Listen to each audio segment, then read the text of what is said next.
Hey guys, Marmalade here with Marmalade Outdoors. I hope everybody's doing well, and thanks for joining me for episode 2 of this Q&A series for backpacking and hiking. And I've got 4 good ones here. Let's get right to it. All right, the first question is from DFrizz, so DFrizz8513. Is it safe to leave a vehicle in a parking lot for several days anymore? So you know what? This is a loaded question because it's going to be very hard for me to answer this exactly because doesn't it depend on where you live? I'm hearing some terrible stories about along the Appalachian Trail, which is our kind of oldest of the 3 main trails. That a lot of the parking lots, the cars are getting broken into. Whether most of those are not through hiking, of course, because you don't have a car, but people that are using the parking lots along the Appalachian Trail to either do day hikes or weekend hikes. The thieves have learned that basically these cars are sitting ducks. So I think it depends. You have to be kind of judge your area. I can't speak for everywhere and just say yes or no. I know for my area in San Diego, I go out and you guys know I hike the PCT a lot in Section A, and so far I've had no problems. Knock on table. I've kind of learned where to park, and I think you should do that in your area where it's mostly safe. I would say if you're in a kind of a iffy area or you're worried about it, just empty your car out. When I go on longer hikes, a lot of times I carry my laptop with me in my car because I live in my car. But when I do longer hikes or weekend hikes or when I go through hiking, I put my laptop in my storage unit and just lock it up. So maybe think in those terms. If you leave your car pretty clean and empty when you're hiking too, and they can see in, that might help them from breaking in if they see there's nothing really in there to grab. I do worry about it because I have everything not everything I own, but everything I need to live in my car. So I do worry about it, but in the end, I try not to let it stop me from hiking. So I don't know if that answers your questions, but I have learned in my area where I feel comfortable parking and where I don't. Actually, I have another question from DFrizz 8513, and he gave me a lot of questions. He or she. Do many hikers pack a weapon? I absolutely do not carry one. I'm not a gun person. I don't feel comfortable with them. And talking to people that know guns, like I'll give you an example. I've done other trails, but I know the animals you encounter on the PCT. And if a black bear were to attack you, you'd have to have your gun with you at all time. They're heavy and they're large and in the way, but you'd almost have it on your hip, like OK Corral style, Western style, just ready to go. And you have to pull it out and shoot it. If you're worried about it that much, I would maybe carry bear spray instead. But no, and then the other thing is, you don't want to carry a giant heavy gun. So you carry a smaller handgun like a 22. People are telling me that if you start shooting, let's say a black bear is running at you, the chance of actually hitting it when you're panicking and it's charging and running and hitting it like in the face or something is practically impossible. And secondly, if you do shoot it, it's probably going to piss it off more than anything. It's generally not going to kill the bear, so it really doesn't help anyway. So what I do when it comes to your question about guns, when it comes to if you're asking about animals, some people carry guns because they're more afraid of people than animals, but I can't comment on that or answer to that. But my main thing was I'm not carrying a weapon. So on the PCT, I hike around rattlesnakes all the time, so I know how to act. But I learned how am I supposed to act if I see a mountain lion or a bear? So if one wants to eat you, it can eat you. It doesn't matter unless you have a giant bazooka. You're not going to kill it. So just learn how to act towards them, and I think it gave me peace of mind. It made me feel much safer because generally speaking, they're not going to attack us. And if you see one, just learn how to act. All right, the next one is a pretty quick, easy one from Bike Rush number 1. What was the new pack you just bought? So I actually did a gear review on that pack, and I've mentioned it in a couple of my videos, so maybe you missed those videos. But it's by Z-Packs, and it's the Arc Haul Ultra. So it's the Arc Haul. It's got curved graphite stays to create an arc, some airflow behind your back, and it's made of ultra material. All right, the next question is from user PQ7YE5RK8V. So that's an interesting username, but he or she asked, I'm planning to do the PCT this year. How do you determine the trail angels in the area for rides? Do you use Facebook, Instagram? I have neither. Do you recommend I create an account? Now, I don't know if you've already started the trail, so this may or may not help you, but I have a couple thoughts and feelings about this. So if anything, if you're wanting to get a hold of the trail angels, I would say Facebook is the best way. The Far Out app is a live comment. So when I was finishing the last 900 something miles last year, I had to pay some trail angels to come get me. It was quite a ways from the town to the trail, and I gladly, it was over like 15 miles each way, and you pay them like $10, and they charge, but it's so they pay for gas.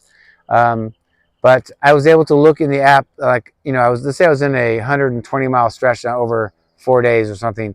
I would start looking at the app before, maybe a day or two before I got to town, to kind of find out, is the where you get off trail right in town? Do I have to hitch? Can I walk a half mile? How it works, you know? And all the comments in this one area said that it's a dead road. You hardly ever get a ride, but you can call. And there was a list of 6 or 8 trail angels in far out for that town that you can call. So, you know, the hardest thing is just getting service. I happened to get service about 3 miles, which is about an hour before I got to the road. And I texted her, and she texted right back, said, yeah, I'm actually going to be up there in about an hour to pick up other hikers. And there were hikers around me, so I'm assuming they all did the same thing. So you can call or text them and get rides. So yes, you can use Far Out is probably the best way to do it. I would sign up for Facebook and then join some of the Trail Angel groups along the way. And when you're in town, let's say you can get, like for Southern California, there's Southern Cal, and there's a Julian group, and there's Ottawa group, Big Bear group. You can join those, and they're always offering rides and leaving their numbers and how to get them. But one thing I want to say, and it's kind of getting strange as the trail gets more and more and more popular, but I see so many people just try to refrain from doing this. This is kind of a pet peeve of mine, but people just are 4 hours away from the road. Like, to say, use Scissors Crossing as an example. That's mile 77. You have to hitch 11 miles into Julian, but that road is generally very busy. But people are getting to be, it's strange, in places where they can get an easy hitch, they're trying to get trail angels to help them when they can totally get a hitch. So I feel like people are using up the resources for rides they don't really need. If you go out there and you hitch for 2 hours and you're not getting a ride, then maybe text or call them. But you have to make an effort when you're on trail to get rides. These towns and areas know your thru hikers. They're going to pick you up. I've never not gotten a ride ever. The longest I waited half an hour one time, and that's about the most. I think twice I waited a half hour. One time it was pouring rain, so I assume I looked like a drowned rat. Nobody wanted to pick me up. But you have to be more self-sufficient. The trail angels are there to help people when they're injured or they have an emergency or something happens. But the hitching is how it works. And in hitching in real life, you're not going to get a ride, but on the trail you will. So just try to be self-supportive and use Facebook or use Far Out and call people when you just have to. All right, my next one is from Mountain Cat 8. If you were through hiking the PCT northbound and you arrived at Kennedy Meadows South on June 15th, and it was a normal snow year in the Sierra, and you had all your snow gear with you, would you proceed through the Sierra, or would you skip the Sierra and come back to do it later? What is your reasoning for your decision? Thanks a million. So that has changed. If you guys know, I started in 2019, which was a very high snow year, so not a normal year, but I started March 16th, so I kind of started early on my thru hike, and I did that 702 miles by May 16th, so I got it done very fast. I had no idea, because I'd never hiked that many days or that long. I thought, well, I'm going to give myself plenty of time. But I got there so fast that, but I personally had, except for going over Idlewild, Big Bear, and Wrightwood with snow, I had no snow experience. And I was there so early and the snow was so extreme that I chose not to. And that's how my whole hike got altered. I came home to San Diego, waited 6 weeks, got up to Seattle area, got this beautiful hitch up to Harts Pass, got up to the Canadian border, and started heading south. So for me, I made and almost nobody except for a couple cocky young kids went in the Sierras that early, but things have changed. Now I have much more experience now that I've finished the trail and dealt with a lot of snow. This last year when I got on a Donner Pass in Truckee for 2023, snow was insane. I went on trail July 1st and the trail was still like 20 feet below me. There was that much snow. So I have much more experience. I would also do a couple things. Yes, I would go in now if it was a normal snow year and not a high snow year. I also, and almost everybody does this, I would not go by myself. You have strength in numbers in almost every possible way. So yeah, to answer your question, my reason is now I'm more confident, more experienced, and just feel like I know a lot more about what I'm doing than when I started the trail. Okay, my last question is for my buddy Shanks Mayer. Thanks, Shanks, for the question. What does a day's worth of food look like? Please be specific. So I will be as specific as I can. I don't have anything with me, but I'll just talk about it. The tough thing about this question is that all 5 years that has changed. I've gotten sick of food. I can't eat another Cliff Bar. I can't eat oatmeal. There's just things I just can't eat anymore. I tried cold soaking last year. I don't like that. So I will be bringing my stove now for any significant hike. And so to answer your question, I'll just give you kind of I have a list of just tons of kinds of foods I like, but I'm going to give you a general idea of what I eat.